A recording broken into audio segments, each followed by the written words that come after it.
누가복음 14장 25절로 35절의 말씀 교독하도록 하겠습니다. 또 다른 우리가 함께 갈새 예수께서 돌이키사 이르시되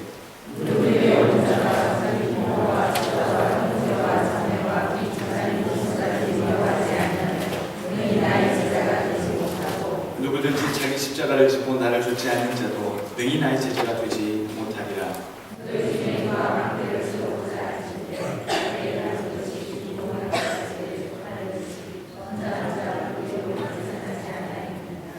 그렇게 아니하여 그 기초만 쌓고 능히 이루지 못하면 보는 자가 다 비웃어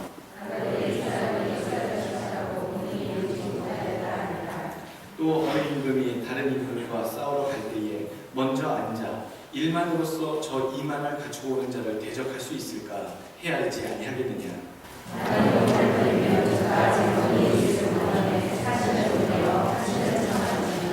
이와 같이 너희 중에 누구든지 자기의 모든 소유를 버리지 아니하면 능히 내 제자가 되지 못하리라.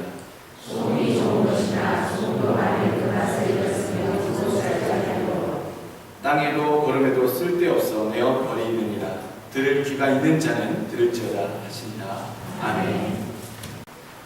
계산하는 인생이 되십시오 라는 제목으로 오늘 말씀을 나누도록 하겠습니다. 계산하는 인생이 되십시오. 여러분 제목만 보고서 어떤 오늘의 말씀이 전개될 것이다 라고 생각하셨습니까?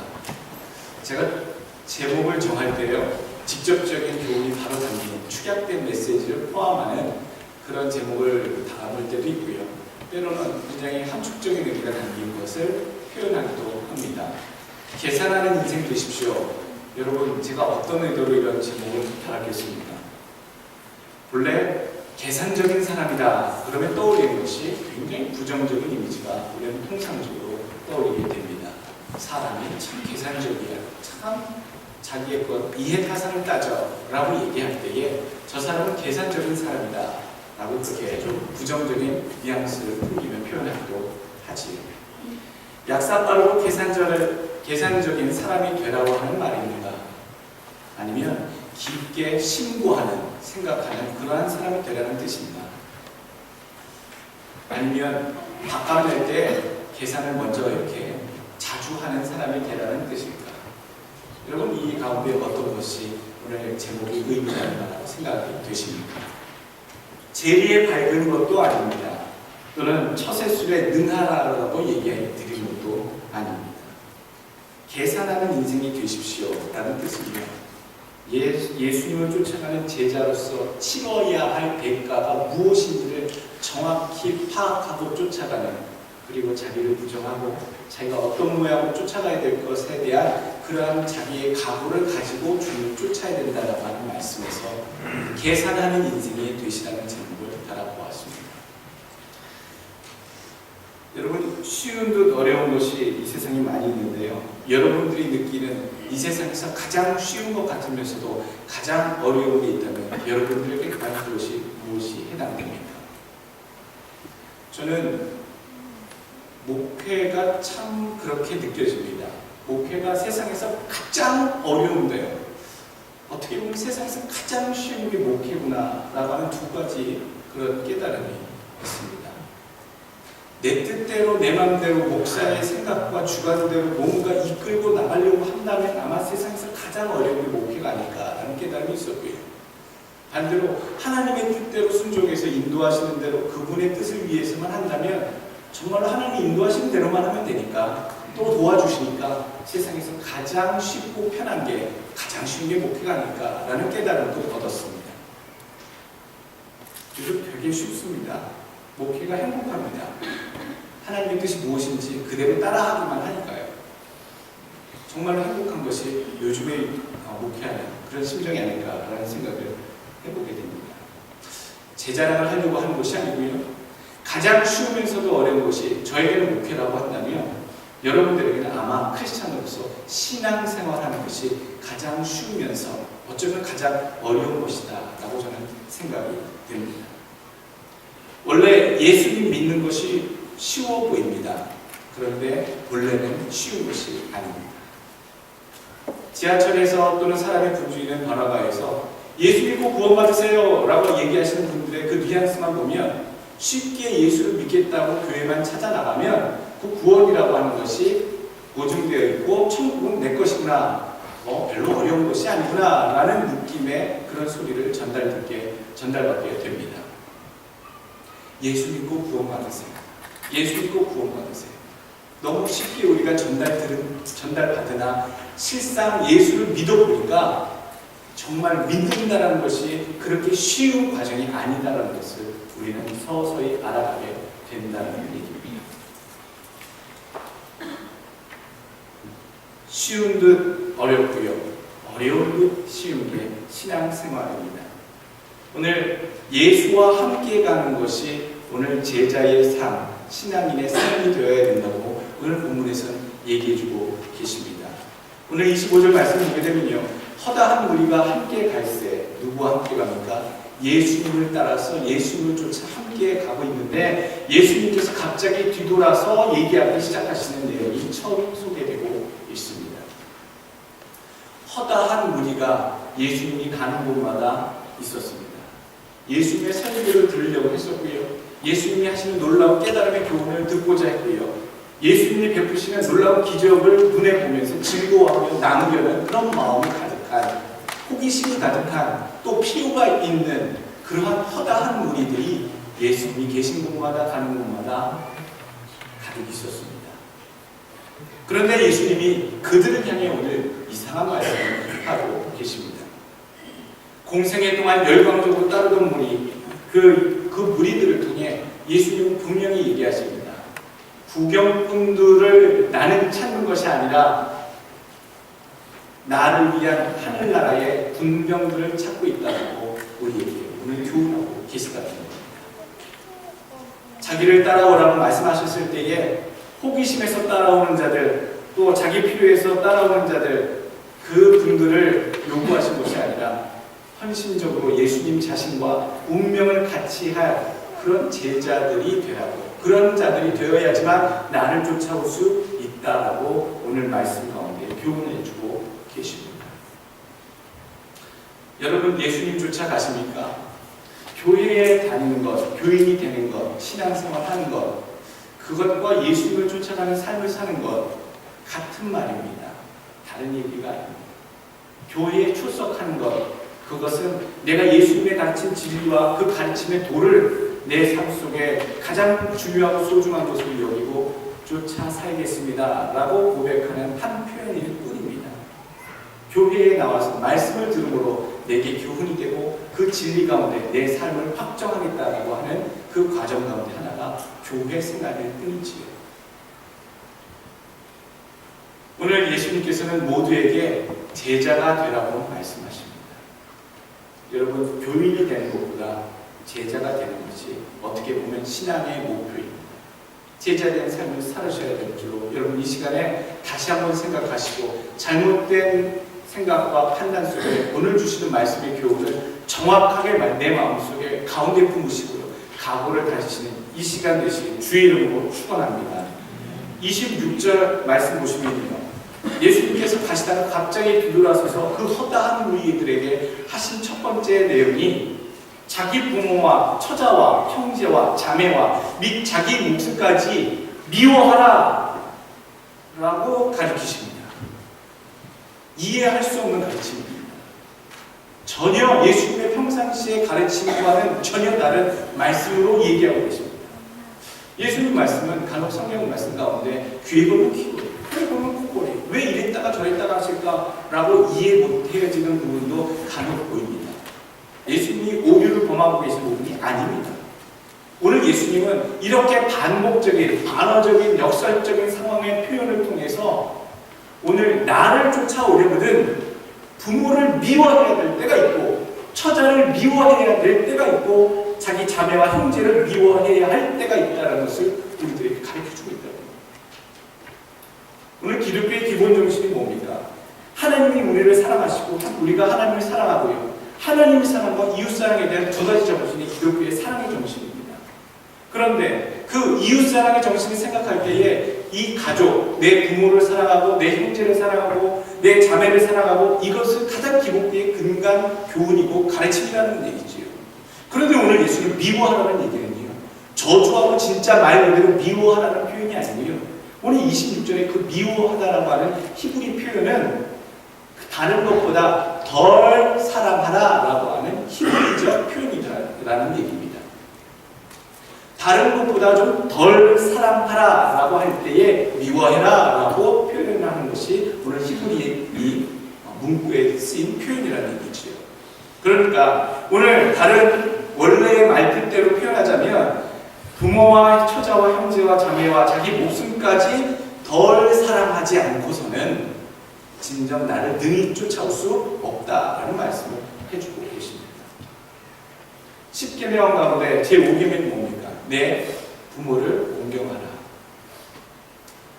이 땅에 약속 있는 첫 계명이, 사람들을 향해 말씀하신 첫 계명이 부모, 가족, 형제 사랑에 대한 이야기, 10계명에 그렇게 얘기하고 계십니다. 오늘 본문은 그 사람들을 정말 증오하고 미워하라는 얘기가 아니라 주님을 위해서라면 어느 순간 내가 사랑했던 가족들, 내가 사랑했던 부모, 내가 사랑했던 아내와 남편마저도, 형제, 자매마저도, 심지어는 내 목숨, 내 인생까지도 주님을 위해서는 좀 덜 사랑할 수 있는 각오가 필요하다라는 얘기를 오늘 예수님은 우리에게 미워하라라고 하는 표현으로 일깨워주고 계시다는 겁니다.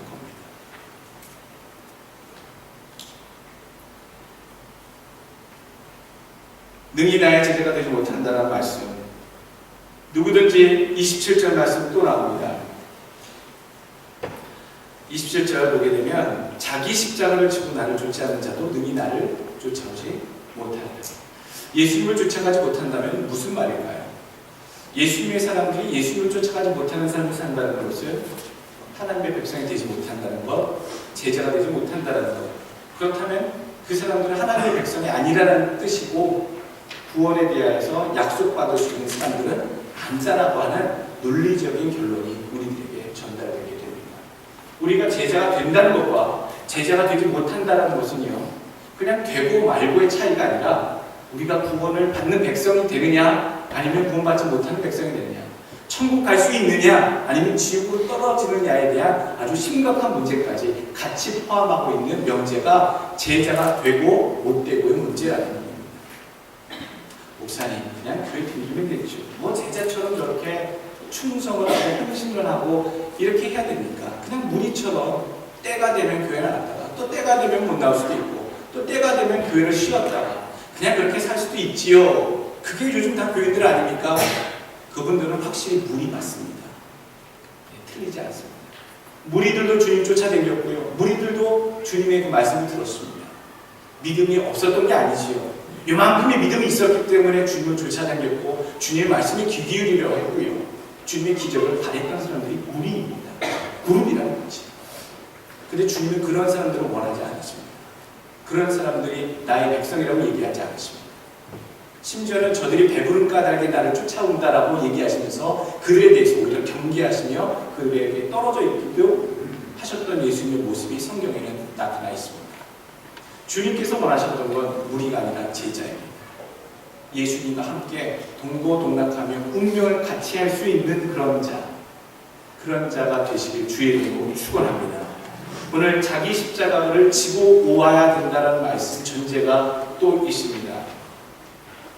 자기 십자가는요, 여러분 여러 가지로 이해할 수 있는데 자기 십자가는 은유적인 표현이고 중의적인 표현이 쓰여지고 있습니다. 중의법이라는 것은요, 한 가지 의미를 가지고 두 가지 의미, 한 가지 표현을 가지고 두 가지 의미를 같이 내포하고 있을 때에 중의적 표현, 메타포라고 하는 영어 표현이 있습니다. 그런 표현이 많이 쓰여집니다. 성경에 예수님께서 자기 십자가를 너희가 지고 와라 라고 얘기하셨을 때에는 두 가지로 이 듣는 사람들이 깨달았다는 것이지요. 십자가를 지고 와라 라고 하는 것은 예수님이 십자가에 달려 돌아가셨던 것, 그러한 것처럼 십자가에 달려 죽기까지 순교할 각오로 나를 쫓아와라. 즉 목숨을 걸고 예수를 믿어라. 그런 의미가 첫 번째 의미고요. 두 번째로는 그렇게까지는 아니더라도 자기가 처해 있는 상황에서 책임져야 할, 주를 위해 수고해야 되고 주 때문에, 예수님 때문에, 하나님 때문에 참고 견뎌야 할 그 고통의 상황들을 기쁜 마음으로 짊어질 수 있는 그 무거운 십자가, 그런 의미의 고난, 이것들을 모른 척하고 외면하지 말고 그것들을 짊어지고 거룩한 부담감, 힘겨운 부담감이지만 짊어지고 나를 쫓아오라 라고 얘기하시는 그 측면, 죽기까지 따라야 된다라고 하는 목숨을 거는 의미에서의 십자가, 자기 십자가도 있고요. 두 번째로는 각 사람에게 처한 상황에서 감당해야 할 인내의 수고, 고통의 수고도 동시에 얘기해주고 있습니다. 예수 믿는 게 쉬운 게 아닙니다. 믿어보려고 제대로 한다면 정말 어려운 것 중에 하나입니다. 정말 내가 느끼는 것은 어려운 건데, 그러나 사람으로서는 할 수 없사오나 하나님으로서는 할 수 있느니라. 무슨 말입니까? 사람 스스로는 이 구원에 대해서 제대로 한번 믿어보려고 발버둥치고 진짜 제자처럼 믿음의 정도를 걸어가려고 노력하면 할수록 느끼는 건 어렵다, 힘들다, 내 스스로의 느낌이 들겠지만 하나님께서 그런 자에게 은혜로 인도해 주심으로 그 길을 갈 수 있도록 하나님께서 길을 열어주시기 때문입니다. 열어주신다는 말씀입니다. 오늘 예수님께서 그 자기 십자가를 지고 제자도의 삶을 살 수 있기 위해서 들려주시는 예가 있습니다. 망대의 비유가 있고요. 오늘 임금님이 싸움을 싸우러 나가는 그런 비유가 두 가지가 나옵니다. 망대를 짓는데 그것이 얼마나 준공하기까지 필요 요소가 충분한지 아닌지에 대해서 계산하지 않고 예산을 짜지 않고 세우는 자가 어디 있게 되냐. 자기가 가지고 있는 재원과 그 재능을 가지고 얼마만큼 세울 수 있는지 가늠하지 않고 무턱대고 그것을 쌓아가는 어리석은 자가 어디 있겠느냐. 예산을 짜라. 미리 내다보고 각오를 하고 준비를 하라. 이런 얘기를 해주고 계시고요. 전쟁의 비유를 통해서요. 임금님이 다른 나라에서 2만 명의 군사가 쳐들어왔을 때에 내가 가지고 있는 이 1만 명의 군사로 능히 막을 수 있겠느냐? 아니면 불가능할 것 같으면 가까이 더 접근하기 전에 사신을 보내서 화친을 통해 화해를 통해서 그 위기를 극복해 나가라. 이런저런 말씀을 통해서요. 막내의 비유, 전쟁의 비유를 통해서 우리에게 요구하신 가르침이 여기 있습니다. 자기 인식에 대한 부족, 각오와 열정이 부족하면 예수를 쫓아가는 삶에 큰 오해, 큰 난관에 부딪힐 수 있다는 얘기입니다. 망대를 세워가는 그 비유는요, 바로 estimate, 예산하다, 예상짓다라고 하는 그 부분에 내가 예수 믿게 되면 이것은 내려놔야겠구나. 내가 예수 믿게 되면 이 하던 짓 말아야겠구나. 내가 예수 믿게 되면 이거 하는 거 해야겠구나 라고 하는 나름대로의 그런 각오와 전체적인 그림 그리기가 필요하다는 얘기입니다. 그리고 그것이 부족할 때, 그것이 자기 인식이 부족할 때에 다른 사람들의 비웃을거리가 될 수밖에 없다라는 비유. 두 번째 전제는요, 상황을 잘 파악하라는 겁니다. 내가 예수 믿게 되는 그 상황 속에 들어왔을 때에, 크리스찬이 되었을 때에 내가 무엇을 어떻게 해야 되는지, 내 주변을 어떻게 돌아봐야 되는지, 그리고 어떻게 내가 행동해야 되는지, 상황 인식에 대한 그 충분한 지혜와 지식이 있어야 되는 것을, 헤아림이 있어야 되는 것을 오늘 그 전쟁의 비유를 통해서 얘기해 주고 있습니다. 제자가 된다는 것, 그냥 무턱대고 된다는 것이 아니라 내가 무엇을 하던 것을 그만둬야 되고, 또 하지 않던 것을 해야 되고, 또 어떤 일을 해야 되며, 또 어떤 상황에 내가 지금 처해져 있는지에 대한 다른 상황에 대한 인식, 그 제자도에 대한 제대로 된 그 그림을 내가 가지고 주님을 쫓아가야 된다는 말씀입니다. 오늘 누가복음 13장 23절 말씀, 혹이 여짜오되 주여 구원을 얻을 자가 적으니까 저에게 이르시되 좁은 문으로 들어가기를 힘쓰라. 내가 너에게 이르노니 들어가기를 구하여도 못하는 자가 많으니라. 오늘 누가복음은요, 제자도에 대해서 말씀하시는 복음서입니다. 어떻게 예수님의 제자가 되는가에 대한 전체적인 그 교훈이 가장 많이 담겨 있는 것이 누가복음입니다. 그 누가복음 중에서 오늘 13장의 내용은 예수님을 쫓아오는 많은 무리들 가운데 예수님을 잡고 그들을 끌어안고 축복하시고 이런 부분으로 말씀하시는 게 아니고요. 저 많이 쫓아오는 사람들 가운데서 저 가운데 다 구원받는 것이 아니다. 좁은 문으로 들어와라. 저 가운데 다 구원받는 것이 아니라 큰 문으로 가서 큰 길로 가서 빠지는 사람도 있느니라. 좁은 문으로 들어가기를 힘쓰라. 협착한 길로 들어가라. 찾는 이가 적으니라 라고 하면서 자꾸 예수님께서는 많이 예수님을 쫓아오지만 이들이 다 하나님의 구원을 능히 받아들이는 것은 아니다 라고 하는 그런 뉘앙스로 자꾸 설교를 하시는 거예요. 그래서 그 중에 제자 하나가 묻지요. 구원받는 자가 적습니까? 그럼 구원받는 자가 적습니다. 예수님 한마디로 말씀하시죠. 좁은 문으로 들어가야 된다.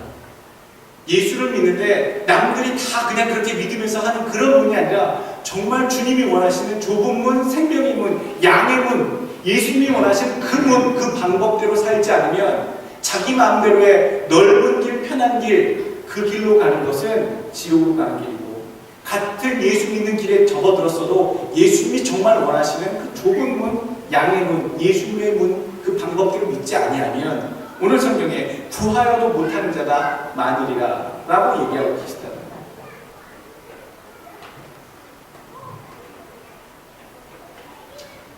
여러분, 어떤 목사님이 그런 글을 올렸어요. 칼빈이 기독교 장로교 역사 속에 큰 귀한 어떤 획을 그리는 신학적인 일들을 감당했고 또 칼빈의 그런 교리를 통해서 장로교의 기틀을 다졌지만 가장 큰 폐해를 남기기도 했다. 그것은 무엇이냐면 유대인들에게 있어서 선민사상은 어떻게 보면 하나님의 큰 축복이었습니다. 선민, 택한 백성이라는 얘기죠.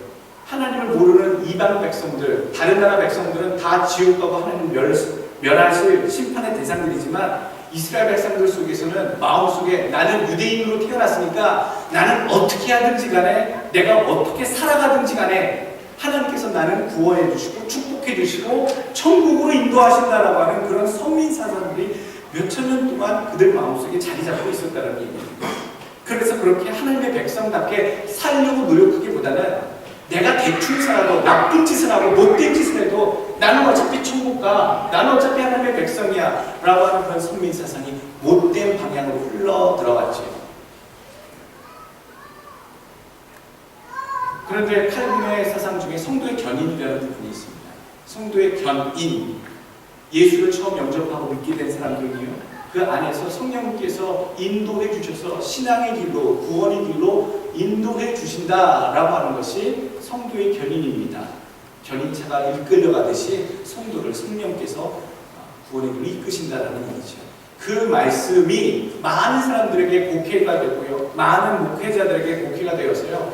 일단 예수 한번 믿는다고 고백만 하면 무조건 다 구원받는다. 천국에 들어간다. 따는 당상이다. 라고 얘기를 하고 강조하기 시작했을 때부터 많은 사람들이 예수님의 제자답게 사는 것을 포기하고 이름만 교회 교족부에 올리고 살아가는 사람들이 많아지게 되었다는 얘기를 어떤 목사님들이 지적을 하면서 보았습니다. 공감하는 부분이 있습니다. 여러분 세례 받으셨다고 천국 가는 것이 개런티 되었다고 생각하십니까? 교리적으로는 맞습니다. 세례를 받았다는 것은 하나님 앞에서와 또 성도들 앞에서와 교회의 공식적인 예식을 통하여 하나님의 백성이 되었다라고 하는 그런 생명책에 이름이 기록되어지는 그 순간 하나님의 임치심이 된 백성이 되었다는 것을 증명하는 예식입니다.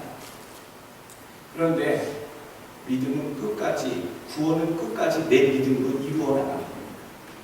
내가 아마 세례받은 자라 할지라도요, 그 내가 가지고 있는 믿음을 놓치버리면, 내 믿음을 놓쳐버리면, 그리고 내가 가지고 생각하고 있던 그 믿음이 주님께서 말씀하실 때 네가 갖고 있던 네 믿음은 믿음이 아니야. 집착이고 잘못된 믿음이고 죽은 믿음이야 라고 엎으로거든. 증명이 안 된다면 여러분 믿음생활 열심히 해왔다고 해도 구원에 대해서는 상관없는 사람들이 될 수밖에 없습니다. 그러니 예수님 믿으실 때 잘 믿으시기 바랍니다. 세례받은 세례교인이라고 너무 마음에 방만하게 믿음 생활 대충 하지 않으시길 바랍니다. 저도 목사라고 목사님 정도면 다 천국 가지 않나요? 아니요. 개런티 못합니다.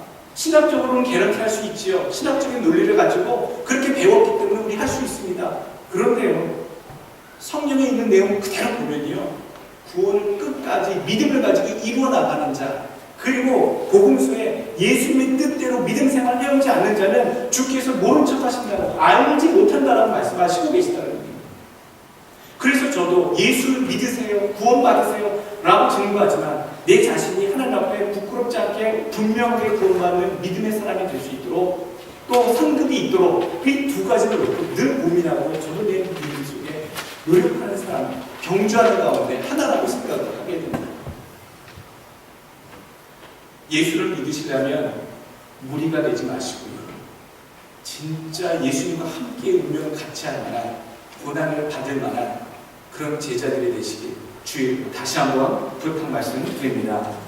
오늘 좁은 문으로 들어가라 라고 하는 이 얘기는 결국 제자도가 무엇인지에 대해서 얘기해주고 있다는 겁니다.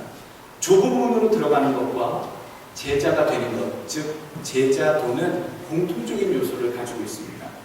어려운 길이라는 것이요, 어려운 길이라는 것과 힘든 결정이 따른다는 것, 그리고 자기 부정, 자기의 것을 욕심내고 자기의 것을 움켜잡고 싶어하는 이 모든 것들을 다 내려놔야지만 가능한 일이 좁은 문으로 들어가는 길이고, 그것이 제자도의 특성이라는 얘기입니다. 자기 십자가, 자기의 그 해야 할 임무, 해야 될 일에 대해서, 주님을 위해서 감당해야 될 사명에 대해서 짊어지는 일, 그것도 공통적인 일입니다. 요소입니다. 로마서 14장 7절 보게 되면 우리 중에 누구든지 자기를 위하여 사는 자가 없고 자기를 위하여 죽는 자가 없도다. 로마서 15장 6절, 자기를 기쁘게 하지 아니할 것이다 라고 얘기하고 있습니다. 여러분, 지금까지 누구를 위해 사셨습니까? 우리가 사는 것은요, 우리를 위해 산다고, 우리를 위해 살아왔고, 좀 더 내 가족을 위해 살아왔고, 내 자녀를 위해 살아왔는데, 예수 믿는 그 순간은요, 목적이 달라지시는 겁니다. 하나님을 위해 살아가는 거예요. 예수님을 위해 살아가는 거예요. 알고는 있는데 그렇게 못 사셨다면 지금까지 잘못된 믿음의 길을 걸어오신 거예요. 여러분, 우리는 예수님을 위해 먹고 마시고 살아가는 사람입니다. 지금껏 우리는 자기를 위해 먹고 마시고 즐기고 여행 다니고 놀고 얼마나 많이 누렸습니까? 예수님과 상관없이 여러분, 얼마나 우리가 즐기는 삶을 우리 스스로 살아왔습니다. 제자는요, 비록 먹고 마실지라도 또 하지 못하게 되든지 간에, 어떤 일을 대신하게 되든지 간에 주님을 위해서 하기로 하고 주님을 위해서 하지 않기도 하는 것이 제자들의 삶입니다. 저도 먹고 싶은 거 많습니다. 저도 출세한 인간이 되고 싶어서 꿈이 많은 청년이었었고요.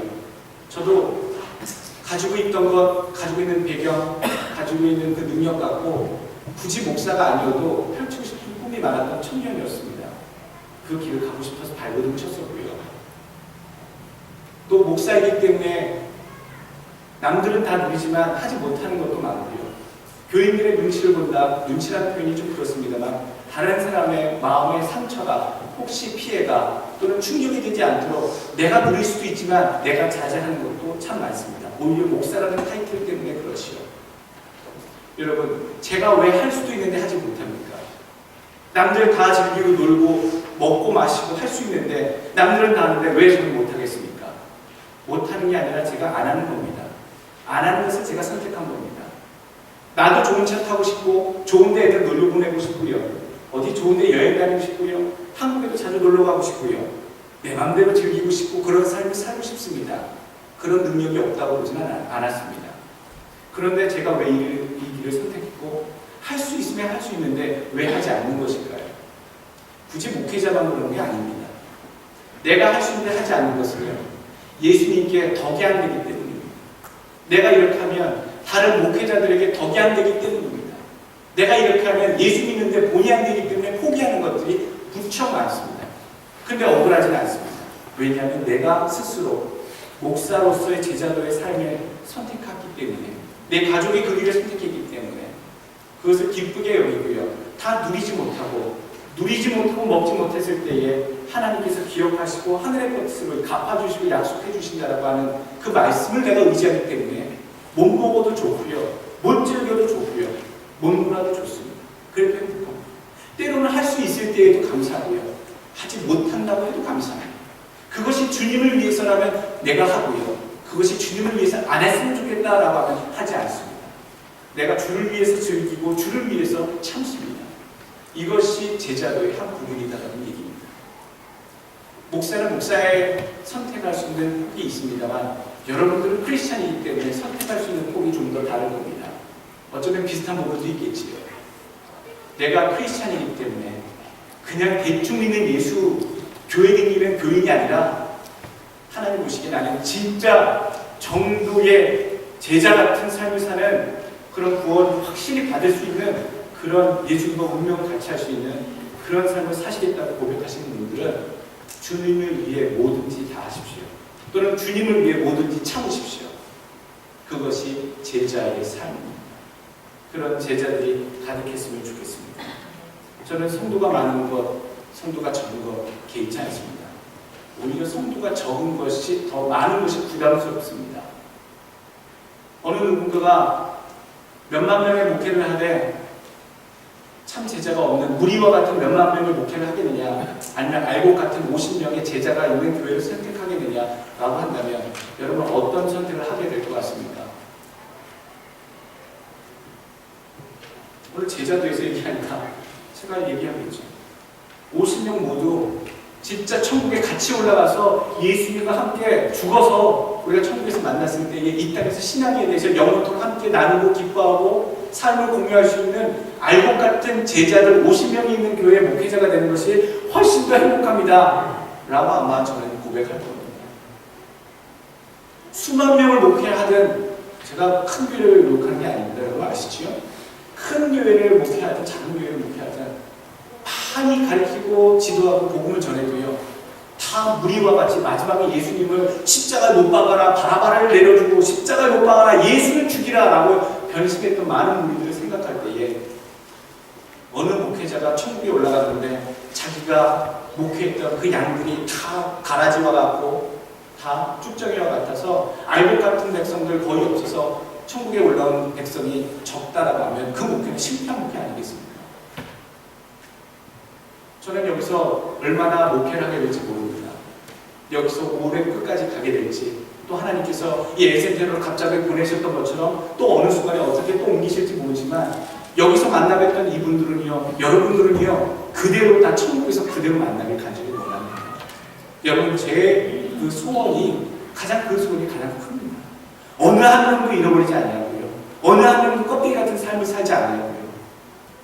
잃어버리지 않냐고요. 어떻게 하면 다 담아서, 어떻게든 다 묶어서라도 천국에 다 같이 올라가게끔 하는 것. 진짜 제자처럼 살게 되는 삶을 사는 것. 그것이 저의 목회하는 가운데 꿈입니다.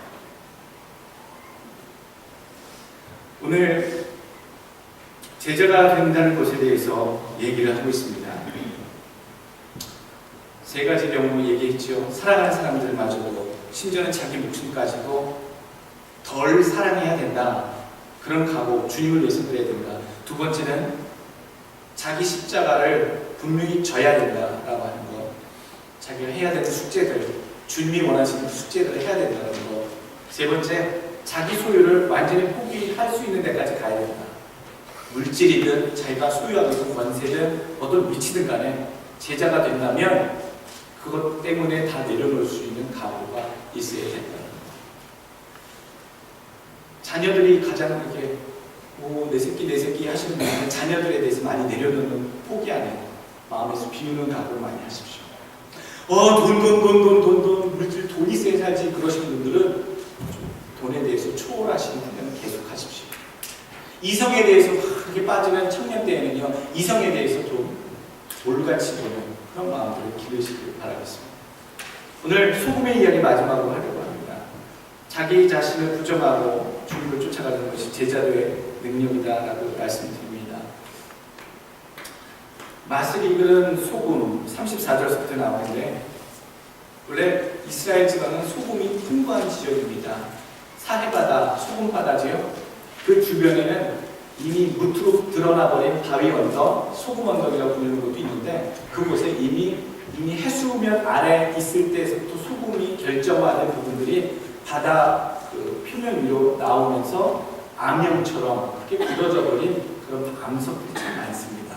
그 외에도 여기저기에 예전에 지질학적 영향 때문이었는지 모르지만 암염, 바위 속에 예전에 바다였다가 물이 빠지면서 그대로 결정체들이 남아있는 암염들이 천일염, 해수염과 암염들이 가득한 곳이 이스라엘이었습니다. 그래서 상당히 소금은 풍성했다는 것이지요. 근데 소금이 맛이 없으면 라고 할 때 맛있다, 맛이 없다 이 얘기가 아니라 소금의 그 맛, 테이스트, 짠맛이 없는 경우가 있다는 얘기입니다. 바깥에 나와 있는 암염의 바깥 부분은 비와 뭐 여러 가지 풍화작용의 영향으로요. 바깥 부분은 소금의 맛이 빠져버린, 즉 염분이 빠져버리고 소금의 결정체만 가지고 있는 그런 소금 기둥들, 소금 바위들이 많이 있다는 거예요. 그러니까 소금을 채취해서 먹을 때에 소금의 겉부분에 있는 부분 잘라서 그냥 버리지요. 맛을 잃어버린, 염분이 이미 결정해서 빠져버리고 소금 결정체만 남겨져 있는 그런 소금들은 저질품들이라는 거예요. 그래서 그것들은 그냥 버리고 그 안에 소금의 맛, 짠맛이 고이 간직하고 있는 그것을 채취해서 소금으로 음식 조미료로 또는 보존료로 또는 썼다라는 얘기입니다. 소금은 옛날에 가장 귀한 그런 물질 중에 하나였고 또 소금은 그 변질을 막는다, 변함을 막는다라는 상징적인 의미 때문에 계약을 할 때, 계약을 체결할 때에, 언약을 체결할 때에 상징적인 물질로 소금을 쓰기도 했습니다.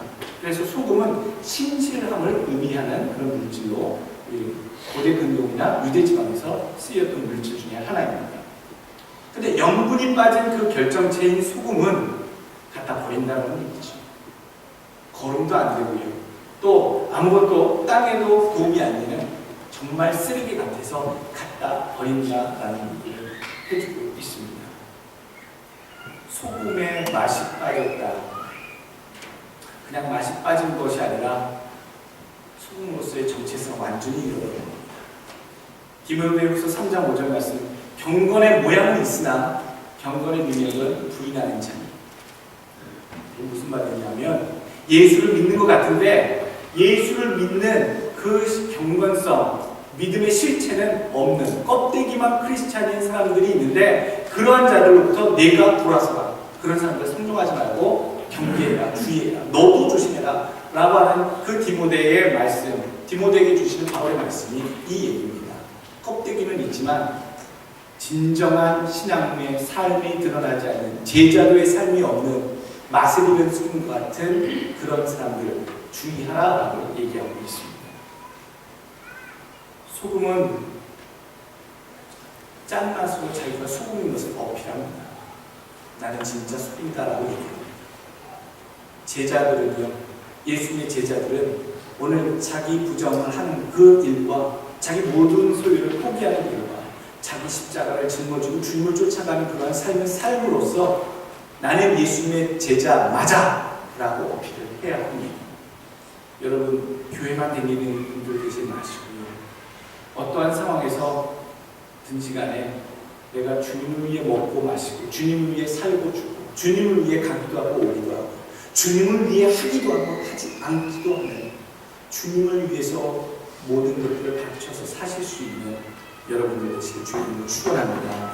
교훈을 정리합니다. 첫 번째 교훈은 제자도는 주님이 우리 모두에게 요구하고 계시다는 사실 잊지 마십시오. 어느 누구도 제외 없습니다. 모두 다 제자가 되어야 된다는 사실 잊지 마시길 바라겠습니다. 또 두 번째, 무모한 감정이나 즉흥적인 믿음의 결심을 조심하시라는 부분입니다. 어떤 희생이라도 불구하고 끝까지 따를 수 있는지 충분히 각오하고 계산하고 주님을 쫓아가라라는 말씀입니다. 세 번째, 30절 말씀처럼 능히 이루지 못하는 그런 부끄러운 모습 되지 않기 위해서 제자도는 중도에 포기하지 않는다는 교훈. 여러분, 일단 믿기 시작하셨기 때문에 끝까지 제대로 간다, 흐지부지 가지 않는다라는 각오로 포기하지 않길 부탁드립니다. 마지막으로 무리가 되지 말고 제자가 된다고 하는 생각을 늘 되뇌이시길 바랍니다. 어느 순간 주님을 떠나갔다 또는 포기했다, 배신했다 이렇게 하는 무리가 아니라 한결같이 주님의 뜻만 순종하며 따라갈 수 있는 믿음의 길을 선택하는 제자들 되시길 주의 이름으로 축원합니다. 기도하겠습니다.